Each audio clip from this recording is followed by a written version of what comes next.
Hello, welcome to PlayStation Access. I am Nathan. I'm here with Dave. Hello. Dave, today under discussion, 5 games that can tell you if you're going to love The Last Guardian. Yeah, I already suspect I will and do, but I'm willing to play along, Nath. Okay, good. I'm glad you are, because somebody has to.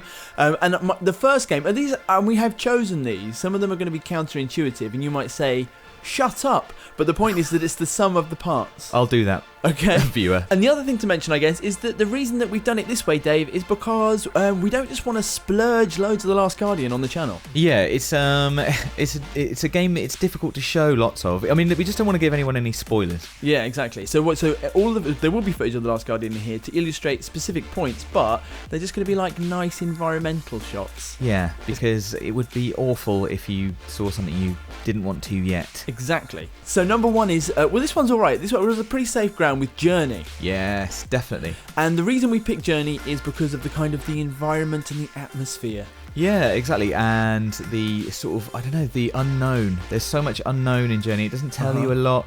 And the character doesn't seem to know either. You know, you're on the same journey together of discovery. You just and he doesn't say anything. So The Last Guardian is a bit like this in terms of you're put into this mysterious, extraordinary place. Yes. And you don't know why, and you don't know what you're doing, and it's this kind of this amazing sort of, like you said, it's like a journey of you're finding out why you're there at the same time as you're discovering the world. Yeah, exactly. And it's also very beautiful. It's also, I guess Journey's a bit more lonely because you do have Trico in The Last Guardian, which is very exciting. But it is kind of lonely in not knowing. I know, and Trico can't talk to you and can't tell you anything. Well, we're going to get onto companions in a bit, but I do think it's worth saying that everyone spoke about the unusual multiplayer of Journey.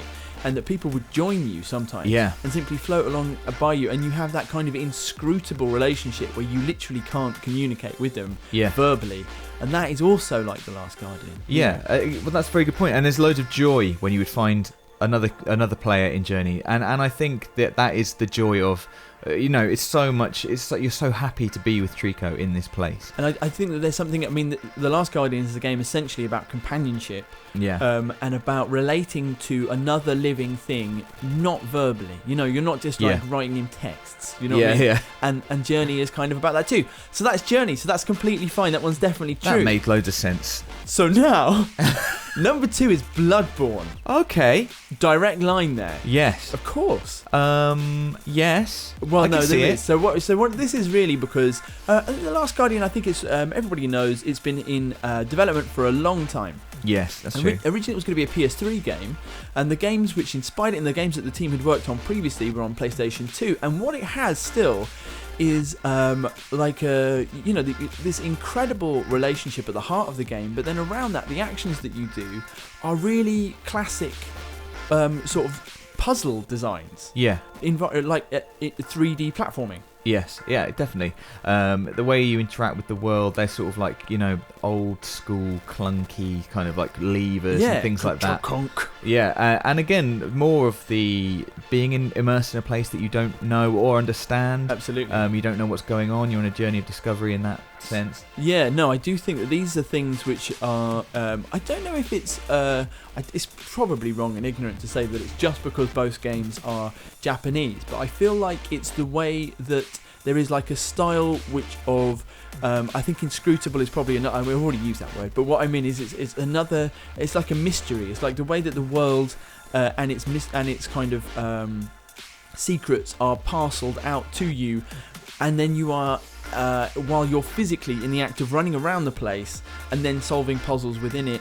And Bergenworth and all of the setting of Bloodborne. I mean, in those games, the geography of the Soulsborne games anyway, they're very much about understanding the place gradually, and then you understand what you're doing there and what's happening to it. Yes. And then there are elements too of the kind of especially in Bloodborne, the kind of neoclassical design of it. Just the literally the architecture looks a bit like the kind of ruined architecture of The Last Guardian. Yeah. So obviously they're very different experiences. Yes. And Bloodborne is an 18 rated game, yes, which is tough and some of the the high-end kind of theories about what's going on in that game are extraordinary. It's really deep.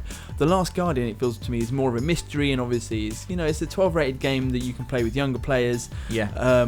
But there's still that line there connecting them. I think you've argued admirably. Thanks, man. Well, let's see what you can do with this. Number 3, obviously, is Titanfall 2. Oh man, I totally agree with this. I think it was your idea, Dave. Titanfall 2, probably one of my games of the year, and in large part because of the relationship at the centre of it between the pilot and BT. Yeah. And BT, if you don't know, is a Titan, a giant robot that you can climb into and drive around, and he talks to you and your friends, and just you like need each other. And and I think that seriously though, that is similar to Trico in as much as it's about the two of you, traveling together, helping each other out. You need each other. Yeah. You can't. It's a symbiotic relationship. Absolutely. And the companionship in that game is in Titanfall 2 is what makes it gives it that extra magic, I think, to take it a step above other kind of games that are similar to it. And I think the relationship, like you said, symbiotic, and just to kind of expand on that a little bit, I think what both relationships, the one in Titanfall and the one in Last Guardian, have is a small, potentially vulnerable person that you play who's backed up by an enormously physically powerful, and I mean, we're talking really, this video is about The Last Guardian and why you might enjoy it. And Trico in The Last Guardian, when he jumps down from a high ledge next to you, and you just get this enormous, like, the world thunders, and he's huge. And I think that BT as well, he can do things. You get into BT, he's basically a tank. And so there is that. These are enormously physically imposing and strong companions, but who need you to be there and to guide them and to tell them what to do. And they also both show a kind of they can both temper their power. They both have it's light and shade, where they can be actually like incredibly gentle, and even BT the robot it does is able to or needs to sort of show a gentler side with his pilot, and like I mean physically as well, like just very gently looking after him. We nearly included Bioshock Infinite here, but we decided in the end that we love BT more than Elizabeth.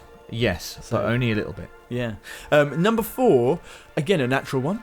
God of War 3. Yeah. And it's got to be just purely on the scale. Yes. I think. We were thinking about games basically which you play. Our first experience of playing The Last Guardian was getting out of the opening cave, and then you get to just the very, very first bit, less than an hour in, and you go, like, what is this? Yeah. It's enormous. Yeah, and Kratos gets to traverse around his world.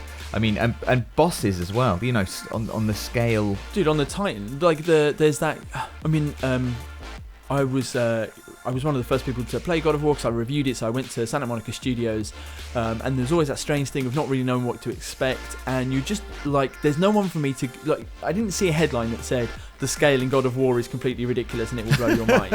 But there were bits where, like, Kratos is almost a pixel, you know what I mean? And the rest of the world is going on, and I was like, I mean, this is great, right? I mean, you guys have done a great job with this. This is amazing. And I just, so in terms of, and to be honest, the other God of War games did it as well on PlayStation 2. Yeah. So that's what we're talking about, like games that if you like that sense of being swallowed up by the scale of a world. And Last Guardian does it great as well, because it gives you a boy's eye view. You're not even a man, and that adds to the scale again, and the sort of feeling of vulnerability, and the feeling of, like, I don't know what's going on. You're not even an adult who has, like, a lot of life experience to draw on. It's a boy who's woken up next to this sort of giant beast, and like Trico himself is huge.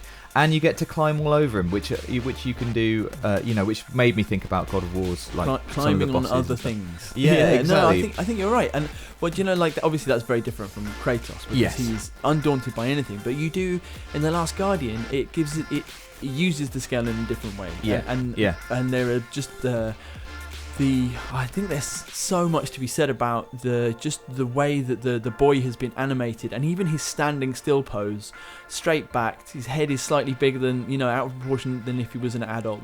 And the way that he looks around and he's just poised. You're right. There's like this incredible sense of kind of vulnerability and wonder to him, kind of experiencing this world.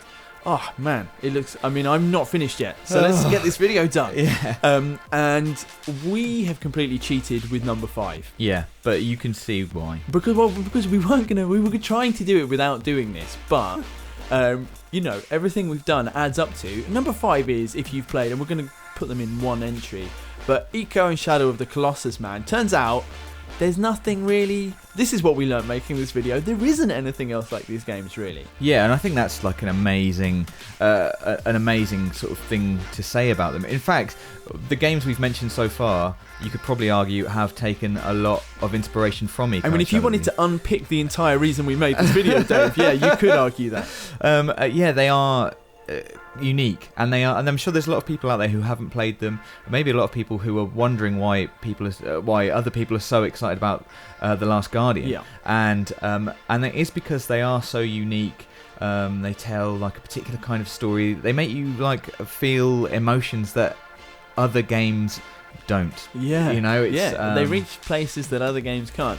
No, you're right, and like you are right. We wanted to set out to make a video to say like if you are basically maybe if you missed these games the first time around, and everyone's been talking about The Last Guardian for years, and you're not really sure why. We wanted to say, hey, look, if you've enjoyed these games, this might have something for you, and also build up a kind of a recipe of all the ingredients that might go into The Last Guardian.